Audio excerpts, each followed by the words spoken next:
Okay, I wanted to show you this real quick in case you guys wanted to use this as an option. I took the two bolts out here on the side that hold the plastic tray up. You drop that down a little bit and you can see the computer in here. Prop that up a little bit. So there's the computer. What I think I can do, this thing sits loose in here. This part is the highest piece and it sits up against the frame.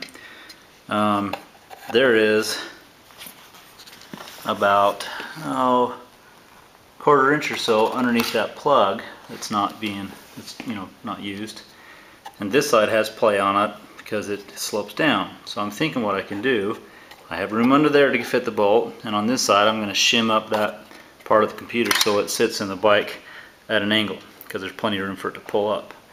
I don't want it sitting riding on the bolt that the blinker's on because that'll kind of cause it to jack up a little bit, but I'll just throw something down in the bottom there to kind of lift that up a little bit because it's not bolted down anywhere, it's just sitting in there. So I think I have room to drill the holes, mount my blinkers. Of course my wires are coming right up into here, into this, and then back into the frame, so they're out of the way anyways. And then I'll just pull this back up and put it back in place. I'll let you know how it goes. Okay, I wanted to show you my progress so far. I pulled the computer up and out.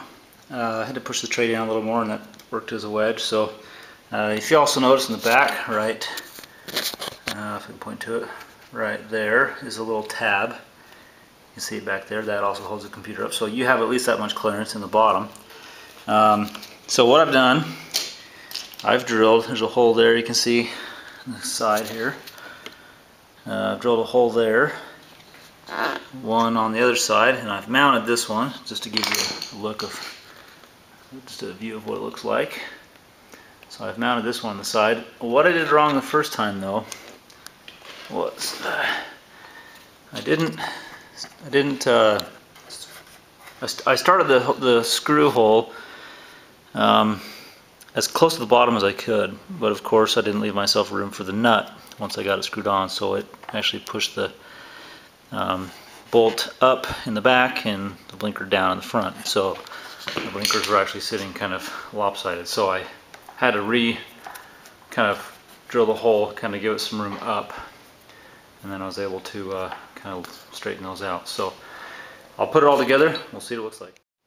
Okay, just to show you before I put everything back together again, I put the rear cowl on, or the rear fender, but I can still show you what I was getting at. So here's the bottom of the computer box. I was able to get both blinkers installed. There's enough clearance in there. This isn't tight yet, so don't worry about the spacing there. I did have to squish that up pretty tight in there, and so it's pretty snug. In fact, this one's still tilted just a tiny bit. I couldn't really fix that. But with that, I'll be able to cinch this down, and got my license plate mounted under there. And so if you look at the bike from the side, looks very open. No back tail. All of this is gone. That rear fender used to hang down to about there, and so all that's gone, nice and clean, all the way to the back. Of course, mine doesn't have the pipes on the sides because I switched out my headers. So if you don't have the 900R headers on there, you'll still have your pipes right here, but from the back it'll still look pretty clean. So just wanted to show you that, and I'll have some pictures up in a photo album to take a look at later as well. Thanks.